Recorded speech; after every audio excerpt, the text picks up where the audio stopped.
ओम श्री सद्गुरुवे नमः। ओम नमो भगवते वासुदेवाय। अथाष्टाविंशो अध्याय। परमार्थ निरूपण।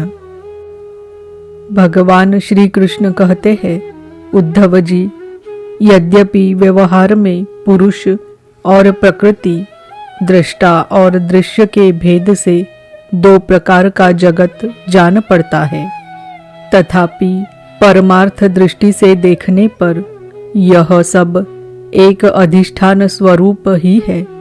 इसलिए किसी के शांत, घोर और मूढ़ स्वभाव तथा उनके अनुसार कर्मों की न स्तुति करनी चाहिए और न निंदा।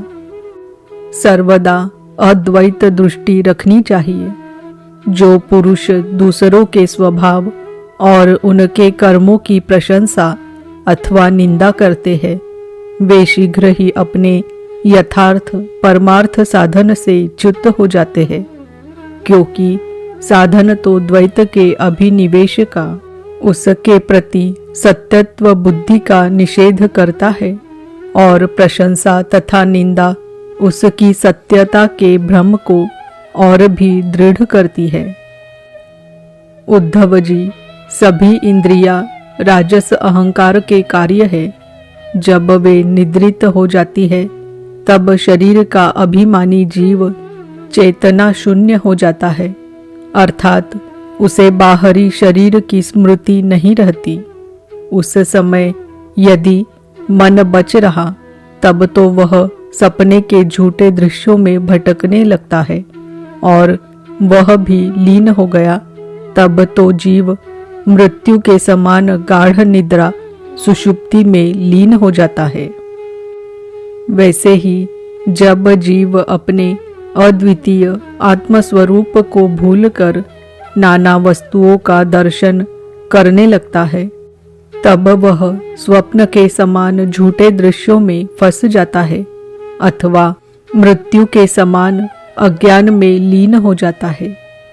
उद्धव जी, जब द्वैत नाम की कोई वस्तु ही नहीं है, तब उसमें अमुक वस्तु भली है और अमुक बुरी, अथवा इतनी भली और इतनी बुरी है, यह प्रश्न ही नहीं उठ सकता। विश्व की सभी वस्तुएं वाणी से कही जा सकती है अथवा मन से सोची जा सकती है। इसलिए दृश्य एवं अनित्य होने के कारण उनका मिथ्यात्व तो स्पष्ट ही है। परछाई, प्रतिध्वनि और सीपी आदि में चांदी आदि के आभास यद्यपि है तो सर्वथा मिथ्या, परंतु उनके द्वारा मनुष्य के हृदय में भय, कंप आदि का संचार हो जाता है। वैसे ही देहादि सभी वस्तुएं है तो सर्वथा मिथ्या ही, परंतु जब तक ज्ञान के द्वारा इनकी असत्यता का बोध नहीं हो जाता, इनकी आत्यंतिक निवृत्ति नहीं हो जाती, तब तक ये भी अज्ञानियों को भयभीत करती रहती है। उद्धव जी, जो कुछ प्रत्यक्ष या परोक्ष वस्तु है वह आत्मा ही है, वही सर्वशक्तिमान भी है। जो कुछ विश्व सृष्टि प्रतीत हो रही है, इसका वह निमित्त कारण तो है ही, उपादान कारण भी है। अर्थात वही विश्व बनता है और वही बनाता भी है, वही रक्षक है और रक्षित भी वही है। सर्वात्मा भगवान ही इसका संहार करते हैं और जिसका संहार होता है वह भी वे ही है। अवश्य ही व्यवहार दृष्टि से देखने पर आत्मा इस विश्व से भिन्न है, परंतु आत्मदृष्टि से उसके अतिरिक्त और कोई वस्तु ही नहीं है। उसके अतिरिक्त जो कुछ प्रतीत हो रहा है, उसका किसी भी प्रकार निर्वचन नहीं किया जा सकता, और अनिर्वचनीय तो केवल आत्मस्वरूप ही है। इसलिए आत्मा में सृष्टि, स्थिति, संहार अथवा अध्यात्म, अधिदैव और अधिभूत ये तीन तीन प्रकार की प्रतीतियां सर्वथा निर्मूल ही है, न होने पर भी यो ही प्रतीत हो रही है। यह सत्व, रज और तम के कारण प्रतीत होने वाली दृष्टा, दर्शन, दृश्य आदि की त्रिविधता माया का खेल है। उद्धव जी, तुमसे मैंने ज्ञान और विज्ञान की उत्तम स्थिति का वर्णन किया है। जो पुरुष मेरे इन वचनों का रहस्य जान लेता है, वह न तो किसी की प्रशंसा करता है और न निंदा। वह जगत में सूर्य के समान समभाव से विचरता रहता है। प्रत्यक्ष, अनुमान, शास्त्र और आत्मानुभूति आदि सभी प्रमाणों से यह सिद्ध है कि यह जगत उत्पत्ति विनाशशील होने के कारण अनित्य एवं असत्य है। यह बात जानकर जगत में असंग भाव से विचरना चाहिए। उद्धव जी ने पूछा, भगवन, आत्मा है दृष्टा और देह है दृश्य। आत्मा स्वयं प्रकाश है और देह है जड़। ऐसी स्थिति में जन्म मृत्यु रूप संसार न शरीर को हो सकता है और न आत्मा को। परंतु इसका होना भी उपलब्ध होता है, तब यह होता किसे है?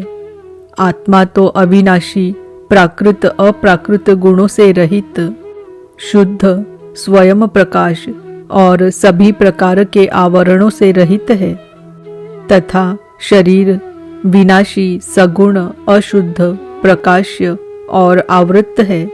आत्मा अग्नि के समान प्रकाशमान है, तो शरीर काठ की तरह अचेतन। फिर यह जन्म मृत्यु रूप संसार है किसे? भगवान श्री कृष्ण ने कहा, वस्तुतः प्रिय उद्धव, संसार का अस्तित्व नहीं है। तथापि जब तक देह, इंद्रिय और प्राणों के साथ आत्मा की संबंध भ्रांति है, तब तक अविवेकी पुरुष को वह सत्य सा स्फुरित होता है।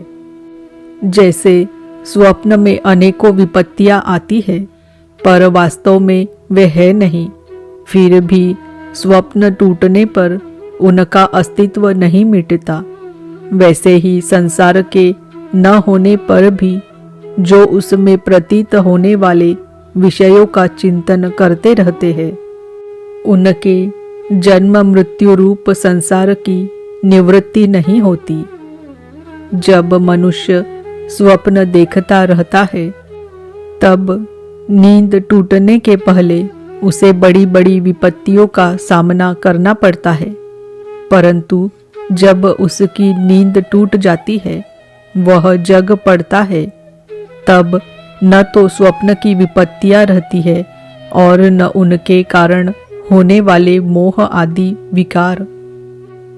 उद्धव जी, अहंकार ही शोक, हर्ष, भय, क्रोध, लोभ, मोह, स्पृहा और जन्म मृत्यु का शिकार बनता है।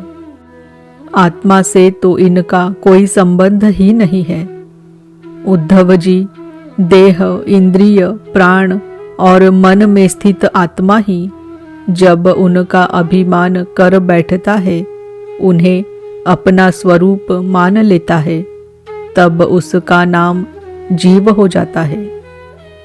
उस सूक्ष्माति सूक्ष्म आत्मा की मूर्ति है गुण और कर्मों का बना हुआ लिंग शरीर। उसे ही कहीं सूत्रात्मा कहा जाता है और कहीं महत्तत्व। उसके और भी बहुत से नाम हैं। वही काल रूप परमेश्वर के अधीन होकर जन्म मृत्यु रूप संसार में इधर उधर भटकता रहता है। वास्तव में मन, वाणी, प्राण और शरीर अहंकार के ही कार्य है। यह है तो निर्मूल, परंतु देवता, मनुष्य आदि अनेक रूपों में इसी की प्रतीति होती है।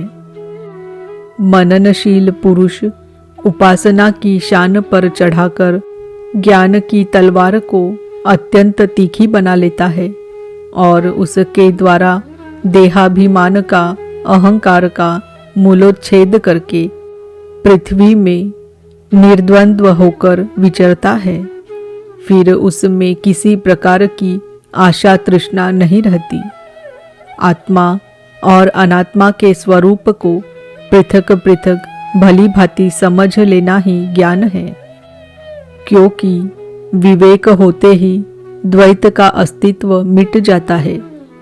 उसका साधन है तपस्या के द्वारा हृदय को शुद्ध करके वेदादि शास्त्रों का श्रवण करना। इनके अतिरिक्त श्रवणानुकूल युक्तियां, महापुरुषों के उपदेश और इन दोनों से अविरुद्ध स्वानुभूति भी प्रमाण है। सबका सार यही निकलता है कि इस संसार के आदि में जो था तथा अंत में जो रहेगा, जो इसका मूल कारण और प्रकाशक है, वही अद्वितीय उपाधि शून्य परमात्मा बीच में भी है। उसके अतिरिक्त और कोई वस्तु नहीं है।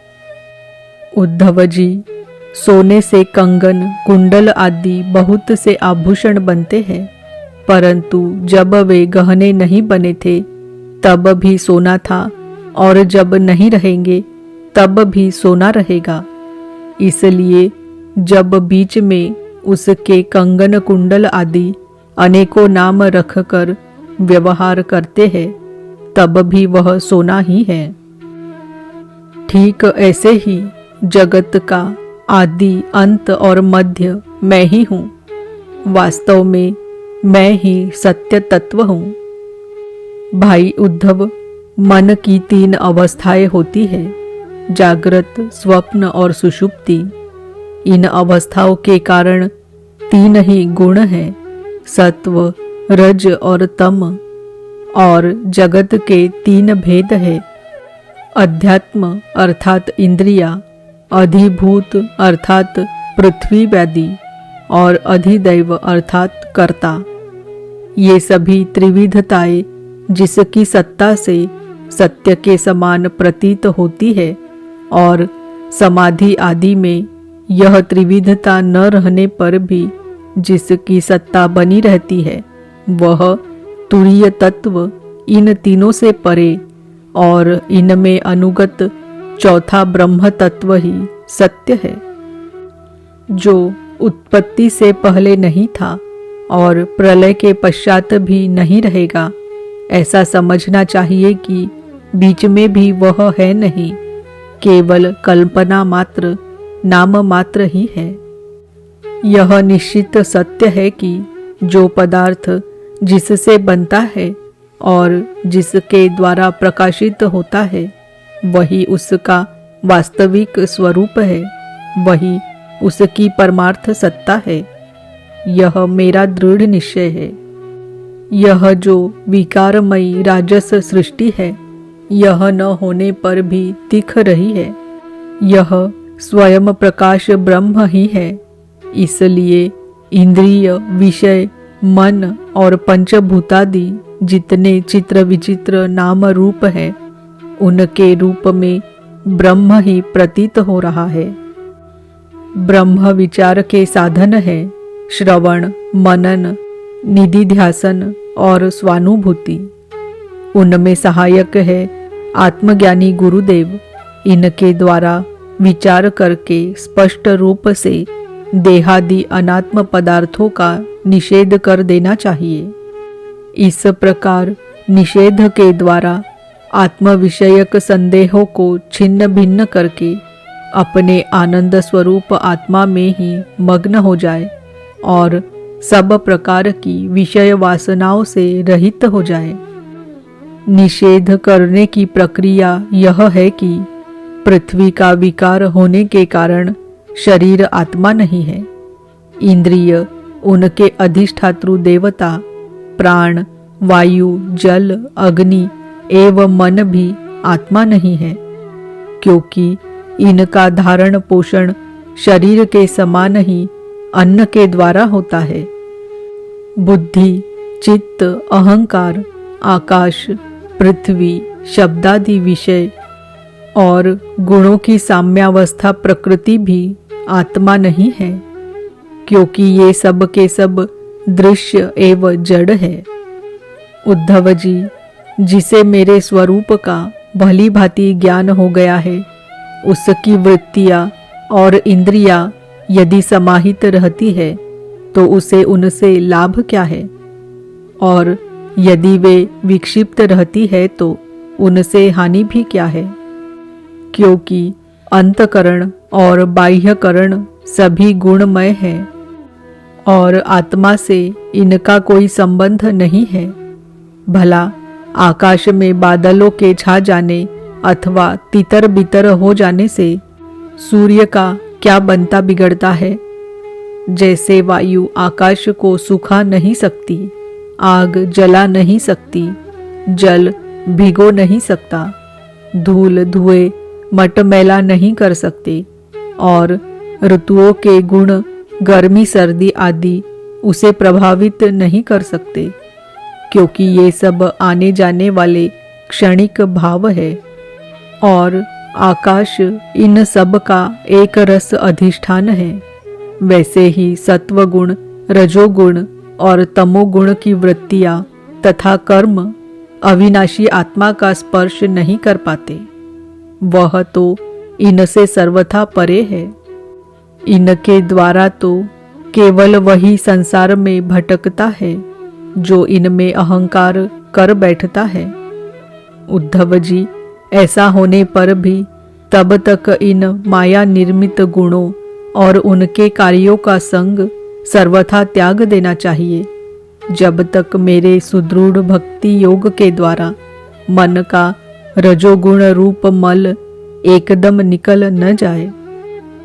उद्धव जी, जैसे भली भांति चिकित्सा न करने पर रोग का समूल नाश नहीं होता, वह बार बार उभर कर मनुष्य को सताया करता है, वैसे ही जिस मन की वासनाएं और कर्मों के संस्कार मिट नहीं गए हैं, जो स्त्री पुत्र आदि में आसक्त है, वह बार बार अधूरे योगी को बेधता रहता है और उसे कई बार योग भ्रष्ट भी कर देता है।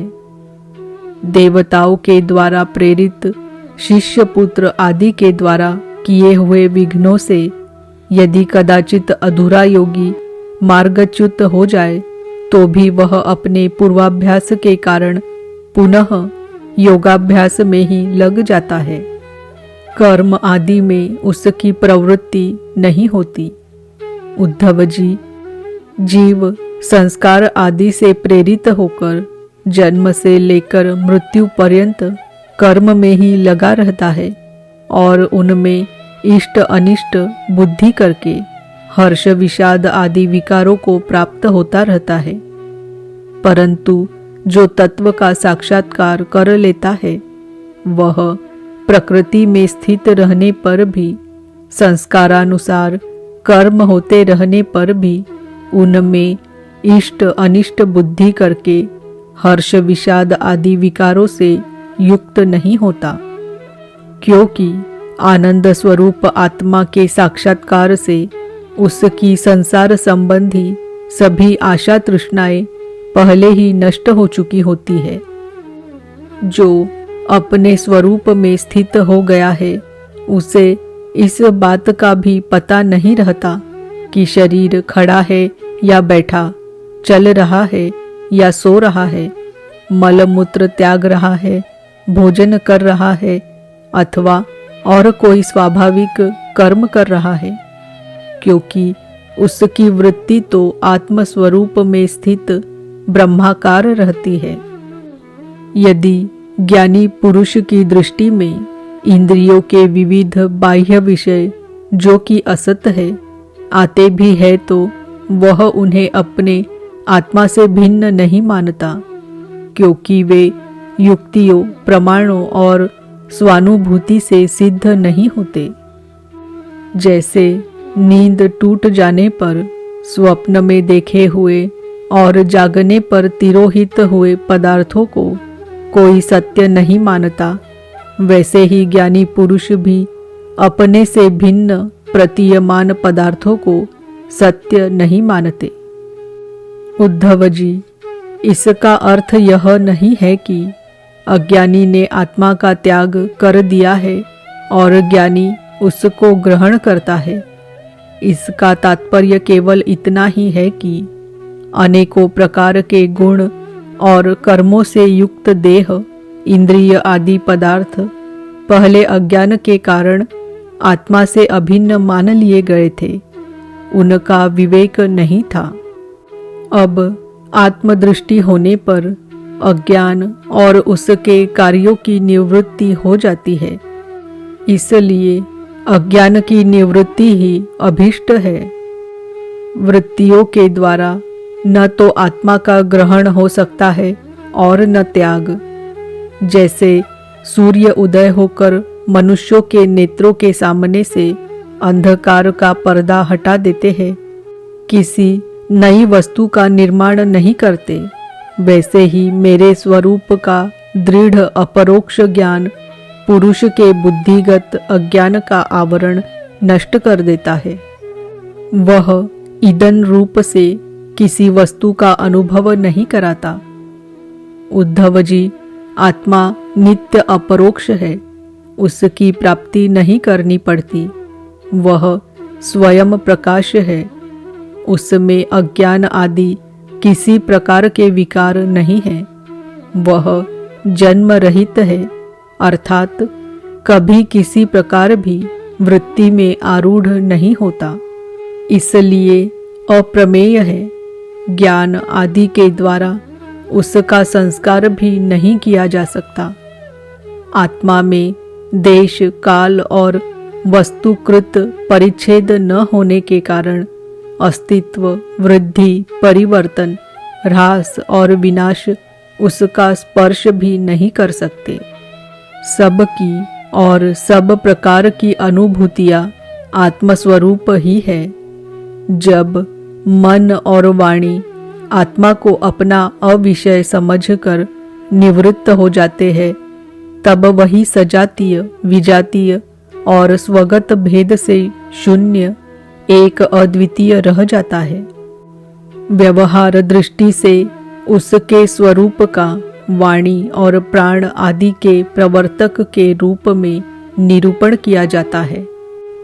उद्धव जी, अद्वितीय आत्मतत्व में अर्थहीन नामों के द्वारा विविधता मान लेना ही मन का भ्रम है, अज्ञान है।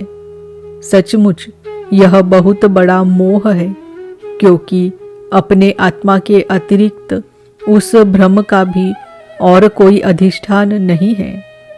अधिष्ठान सत्ता में अध्यस्त की सत्ता है ही नहीं, इसलिए सब कुछ आत्मा ही है। बहुत से पंडिताभिमानी लोग ऐसा कहते हैं कि यह 5 भौतिक द्वैत विभिन्न नामों और रूपों के रूप में इंद्रियों के द्वारा ग्रहण किया जाता है, इसलिए सत्य है। परंतु यह तो अर्थहीन वाणी का आडंबर मात्र है, क्योंकि तत्वतः तो इंद्रियों की पृथक सत्ता ही सिद्ध नहीं होती, फिर वे किसी को प्रमाणित कैसे करेंगी। उद्धव जी, यदि योग साधना पूर्ण होने के पहले ही किसी साधक का शरीर रोगादि उपद्रवों से पीड़ित हो, तो उसे इन उपायों का आश्रय लेना चाहिए। गर्मी, ठंडक आदि को चंद्रमा, सूर्य आदि की धारणा के द्वारा, वात आदि रोगों को वायु धारणा युक्त आसनों के द्वारा और ग्रह सर्पादिकृत विघ्नों को तपस्या, मंत्र एवं औषधि के द्वारा नष्ट कर डालना चाहिए। काम, क्रोध आदि विघ्नों को मेरे चिंतन और नाम संकीर्तन आदि के द्वारा नष्ट करना चाहिए तथा पतन की ओर ले जाने वाले दंभ, मद आदि विघ्नों को धीरे धीरे महापुरुषों की सेवा के द्वारा दूर कर देना चाहिए। कोई कोई मनस्वी योगी विविध उपायों के द्वारा इस शरीर को सुदृढ़ और युवावस्था में स्थिर करके फिर अणिमा आदि सिद्धियों के लिए योग साधन करते हैं, परंतु बुद्धिमान पुरुष ऐसे विचार का समर्थन नहीं करते, क्योंकि यह तो एक व्यर्थ प्रयास है। वृक्ष में लगे हुए फल के समान इस शरीर का नाश तो अवश्यंभावी है। यदि कदाचित बहुत दिनों तक निरंतर और आदरपूर्वक योग साधना करते रहने पर शरीर सुदृढ़ भी हो जाए, तब भी बुद्धिमान पुरुष को अपनी साधना छोड़कर उतने में ही संतोष नहीं कर लेना चाहिए। उसे तो सर्वदा मेरी प्राप्ति के लिए ही संलग्न रहना चाहिए। जो साधक मेरा आश्रय लेकर मेरे द्वारा कही हुई योग साधना में संलग्न रहता है, उसे कोई भी विघ्न बाधा डिगा नहीं सकती। उसकी सारी कामनाएं नष्ट हो जाती है और वह आत्मानंद की अनुभूति में मग्न हो जाता है। इति श्रीमद्भागवते महापुराणे पारमहंस्याम संहितायाम् एकादश स्कन्धे अष्टाविंशो अध्याय। ओम नमो भगवते वासुदेवाय। ओम नमो भगवते वासुदेवाय। ओम नमो भगवते वासुदेवाय।